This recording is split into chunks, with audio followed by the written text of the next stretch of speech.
नमस्कार मित्रहरू, शुभ मङ्गलम।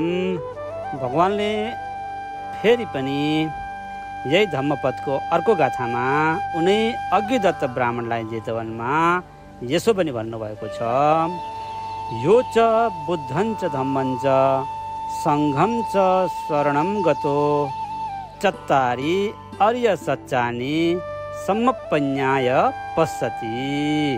भन्नको अर्थ के रहेछ हेरौँ। जो बुद्ध धर्म तथा सङ्घको शरणमा जान्छ, जसले चार आर्य सत्यलाई राम्ररी देखेको हुन्छ भनेर भन्नुभएको रहेछ। भन्नुको अर्थ चाहिँ जसले नै चार आर्य सत्यलाई देखेको हुन्छ त्यसले नै सही सत्य देखेको हुन्छ। सबैको शुभ होस्, मङ्गल होस्, कल्याण होस्।